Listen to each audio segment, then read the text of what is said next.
반갑습니다. 삼국통일과 운요 12화 요술공주 아야타폰이 이어집니다. 어둠 속 나무 그늘에 숨은 사내에 깜짝 놀란 자이태자비가 손으로 입을 가리며 소리를 낮추었습니다. 까치발로 당장 덮칠 듯 다가가던 태자 범민은 또 한 번 놀라지 않을 수가 없었습니다. 나무 그늘 뒤에 숨어 요술공주 아유타의 모습을 지켜보고 있던 사내는 바로 무효랑 아버지였던 것입니다. 범민은 자이태자비의 손을 잡고 혼자 독백하듯 중얼거렸습니다. 워낙 딸들 사랑이 지결하신 분이라 죽은 고타소 누이도 두고두고 애달파 하시더니 청산가보가 된 요습 아유타의 외로움까지 걱정하시는구나. 김춘추는 맏딸 고타소가 대하성에서 참수를 당했다는 소식에 며칠 식음을 전폐하고 옆에 사람이 다가와도 알아보지 못했다고 삼국유사에 기록되어 있습니다. 태자범민은 한동안 몸이 굳어 꼼짝을 할 수 없었고 옆에서 손을 꼭 잡은 자이태자비의 손에서 묘한 전율이 느껴졌습니다. 태자비도 눈술이 붉어졌고 가슴이 짠했습니다. 자이태자비가 가만히 입을 열었습니다. 저하, 우리가 너무 무심했나 봅니다. 전하께서는 저렇게 아유타 공주를 걱정하시는데 공주 나이 아직 청춘이고 딸린 자식이 있는 것도 아닌데 남편과 사별하였으니 앞으로 무슨 낙으로 살겠습니까? 꽃이 펴도 달이 뜨고도 외롭고 외로울 것 아닙니까? 요즘 들어 마음 둘 곳이 없어 분황사 절에 자주 나간다고 합니다. 저하, 아유타 공주도 공주지만은 전하의 근심이 하늘같지 않습니까? 들리는 말에는 웃다가도 공주를 생각하며 한숨을 쉬고 맛있는 것을 드시다가도 숟가락을 내려놓는다고 들었습니다. 범민은 밤하늘을 보며 자책하듯 말했습니다. 왕실의 태자로서 송구하구려 늘 전쟁터로만 떠돌다 보니 비록 배다른 누이라고는 하지만 동기간의 정이 두터워 어릴 때부터 무척 나를 따랐는데 누이 마음도 하나 못 헤아리는 위인이 앞으로 어찌 만백성을 보살피겠소. 빈궁 부끄럽소. 자책하는 범민의 손을 잡은 자이태자비가 위로하듯 다시 손을 꼭 잡고 말했습니다. 저하, 그렇게 자책할 만이 아니옵니다. 우리가 공주의 좋은 신랑감을 다시 찾아주는 게 어떻겠습니까? 그럼 전하께서도 기뻐하실 것입니다. 아유타 공주도 싫다고는 하지 않을 것 아닙니까? 요속 아유타 공주를 시집 보내자는 자이태자비의 눈동자가 별같이 반짝 빛났습니다. 뭐요? 아유타 누이를 시집 보낸다고? 예, 휘용될 게 있습니까? 꼭 진골이 아니라도 육두품이나 신국의 덕망 높은 총각이면 누가 감히 갖다붙어 하겠습니까? 듣고 보니 그도 그럴 법했다. 요습공주의 신랑감을 찾아주자는 자이태자비의 말에 태자 범민은 옳다고 무릎을 쳤습니다. 신국의 덕망 높은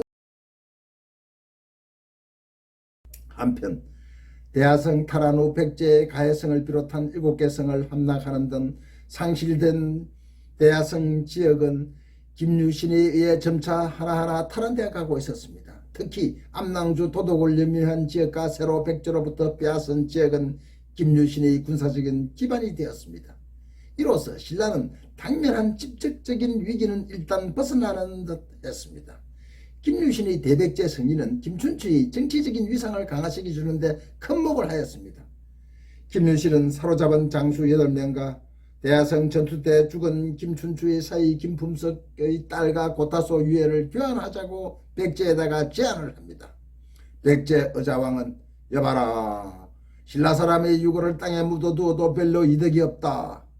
김품석 부부의 유고를 관에 넣어 신라로 돌려보내주고 장수 8명을 단장 교환시켜라. 김유신은 성체를 타고 백제 악성 등 12성을 함락 29,000의 포로를 잡아 신라로 돌아갔습니다. 무효랑 김춘추는 김유신이 딸과 사이의 원수를 갚고 대하성을 탈환했다는 소식에 몹시 기뻐합니다. 김유신을 상대 등에 제수하고 딸 지소를 김유신에게 시집 보냅니다. 여기서 지소는 삼국사의 기록에는 무효랑 김춘추의 셋째 딸이라고 기록되어 있습니다. 지소는 문혜의 딸이니 김유신은 조카를 아내로 맞이한 셈입니다. 김유신과 지소는 설아의 자식이 8이나 두었다고 합니다. 여기서 잠깐 삼국사기 기록대로 김유신의 대하성 탈환을 648년을 진덕요한 2년임을 먼저 밝혀둡니다. 하지만 일부 편향된 학자들은 648년 전황을 분석해 김부식이 삼국 사기를 믿을 수 없다고 주장하고 있습니다. 여기서 유튜브 혹은 소설의 개연성, 즉 사실보다 더 진실을 감안하여 무열왕 등극 직후로 편집하였음을 밝혀둡니다. 단재 신치호 선생의 조선상고사에서 본 김춘추를 잠깐 언급하겠습니다. 김춘추는 당태종에게 신라의 위급한 사정을 알리고 아들 김인문을 인질로 두고 구원병을 요청합니다. 당의 연호를 쓰며 당이 편찬한 사기 기록을 신라에 퍼뜨려 사대주의 병균을 후대에 전파했다고 악평을 했습니다. 반대로 김부식은 삼국사기에 소국이 천자의 나라 당의 연호를 쓰고 당의 제도를 받아들이는 것은 아주 잘한 일이라고 칭찬을 했습니다. 유학자 김부식은 우리 민족의 일심 한마음의 잠재 능력을 몰랐던 것 같습니다. 당시 신라가 풍정등하신 세로 위정자로서는 살아남기 위한 방편이었을 것입니다. 또한 당과 같은 문화선진국을 꿈꾸었던 김춘추로서는 당연했다고 작가는 생각합니다. 한편 신국의 등막 높은 총각이라 순간 범민의 내리에 제일 먼저 스치는 인물이 한 명 있었습니다. 하지만 그는 머리를 깎은 스님 아닙니까? 그런데 자꾸 범민의 주위를 맴도는 것은 어쩔 수 없는 일이었습니다. 원효. 범민은 도리머리를 쳐보지만 원호의 범상치 않은 눈빛은 더욱 뚜렷이 내리에 파고들었습니다. 아니야. 눈을 감았다 뜨고 크게 숨을 쉬어보지만 이제 원호의 미소까지 눈앞에서 떠날 줄 몰랐습니다. 그래도 하지만 그날 밤 범민은 엎치락덮치락 잠을 들 수가 없었습니다. 온갖 생각이 꼬리에 꼬리를 물었습니다. 만약 원효가 성복을 벗는다면 태자 범민으로서는 천군만마를 얻는 것이나 진배가 없습니다. 우선 자신이 평소 존경하는 사람을 매주로 얻어서 좋고 성간직 벼슬을 내려 나라에 큰일을 할 수도 있고 서성으로 나중에 자신이 왕이 되면 왕사로 두면 세상에 두려울 것이 없다는 생각이 들었습니다. 이거야말로 누이 좋고 처남 좋고가 아닙니까?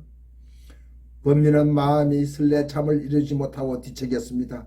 자꾸 자신의 어린 시절 모습을 그림을 보듯 눈앞에서 그려졌기 때문입니다. 범민은 어릴 때 내심 자신이 가장 존경했던 사람은 아버지 김춘추도 아니요 외삼촌인 김유신보다도 원효 세박이 서당랑이었습니다. 세박이 서당랑의 생각과 말은 범민에게 많은 감동과 호기심을 씹어주었습니다. 범민은 9살 때 자신이 처음 본 서당랑의 모습을 아직 잊지 못하고 있었습니다. 선덕여왕은 화랑의 비룡옹주무, 선인위기무 등 12장면을 보기 위해 김춘추의 사가에 자주 납치했습니다. 아버지 김춘추가 화랑의 우두물이 풍을주인 까닭이었습니다. 범민의 집은 계림 동쪽 황룡사와 분황사 사이 귀족들이 모여 사는 동네에 있었습니다. 온갖 꽃들이 만발한 넓은 정원에는 단청을 곱게 입은 아름다운 누각과 두세 급으로 둘러싸인 높은 벽에는 당나라풍의 그림이 그려져 있었습니다. 주로 할아버지 김용춘과 풍을주인 아버지 김춘추, 김유신 등 문무백관 50여 명을 거느린 선덕여왕이 건간을 쓰고 직접 납치어 화랑의 무예를 관람하였습니다. 화랑 중에는 세박이 서당랑이 단연 군계 일학이었습니다. 서당랑이 앞으로 나와 서고 화랑낭도들이 도열했습니다. 서당랑은 허리에 손을 올리고 주먹을 쥔 손을 흔들며 화랑가를 선창했습니다. 어하 우리는 서랍을 사나이 서랍이 있으니 우리가 있고 우리가 있으니 서랍이 있네. 어하 우리는 서랍을 사나이 살아도 서랍을 죽어도 서랍을 칼 위에 대적이 없네. 양산 부리에 흰말이 우니 한배 밝은 인물이 앞에 오시고 깊은 숲 속에서 흰닭이 우니 알지 할배금 우리님 오셨네. 어와 우리는 서랍을 사나이. 이어서 서당랑이 선덕여왕과 문무백관 앞에서 공중제비를 돌고 비호처럼 하늘을 날라 뛰어오르는 모습이 아직도 눈앞에 생생했습니다. 서당랑은 화랑무뿐만 아니라 이상한 재주를 잘 넘었습니다. 물가라미를 서서 물레방아 모양 땅을 짚고 몇 바퀴나 연속으로 돌았고 갑자기 두 팔을 벌려 땅바닥에 쓰러질 듯 엎드리고 누워서 다리를 들어 올려 단번에 바로 서기도 했습니다. 발차기를 연속으로 하며 공중을 훨훨 날았습니다. 선덕여왕은 감탄하여 정신을 잃기도 했고 입을 다물 줄 몰랐습니다. 택견, 깨끔질 등 못하는 무예가 없었고 고구려 수반도도 했습니다. 겨누기를 하면 1대1은 물론이고 1대10을 해도 당할 자가 없었습니다. 칼을 휘두르는 병사 몇 명은 맨손으로 문제가 없었습니다. 대신들은 모두 넋을 잃고 서당랑의 무예에 입을 벌리고 감탄했습니다. 김춘추와 김유신도 입에 침이 마르도록 칭찬을 아끼지 않았습니다. 범민은 세박이 서당랑 하며 원효를 따랐습니다. 어른 범민에게 가끔 무예 국선도와 고구려인이 하는 수박도뿐만 아니라 시간만 나면 당군 임금의 홍익인간 인연과 아주 옛날 당군의 아버지 환웅, 그 이전의 마고 할머니 이야기도 자주 해주었습니다. 범민아, 홍익인간이란 온 세상에 있는 인간뿐만 아니고 주변의 모든 존재, 즉 숨을 쉬고 있거나 숨을 쉬지 않거나 모양이 있거나 모양이 없거나 저 산과 나무, 강과 하늘 전부를 서로 이롭게 하고 배려하고 나눔으로써 화합하여 조화를 이룬다는 뜻이다. 조화란 남한을 강조해서는 결코 이루어질 수가 없어 화이부동이라는 것이다. 너와 나의 경계를 벗어난 한마음으로 말이야.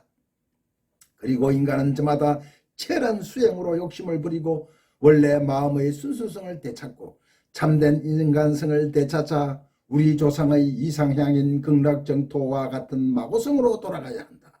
이것이야말로 만백성을 영원히 구제하는 길이다. 범민은 시간에 만나면 세박이 서당랑을 찾아갔습니다. 서당랑이 해준 마고 할머니와 동굴로 들어간 나무꾼 이야기, 공과 결혼한 환웅과 당군, 어린 범민에게 당군의 자손으로서 무한한 가능성과 왕제로서의 호연지기를 키워주었습니다. 서당랑은 자신이 아끼던 명경을 범민에게 주었습니다. 범민은 그 명경을 항상 소지하며 빈틈없이 화랑의 용모를 갖고 나가기도 했습니다. 신국의 등막 높은 총각 원효. 범민은 어린 시절 자신과 원효의 옛 생각에 엎치락덮치락 그리다 보니 봉창이 희뿌옇게 밝아오는 줄도 몰랐습니다. 삼국통일과 원효 13화 무효랑 김춘추와 김유신 편이 이어집니다. 감사합니다.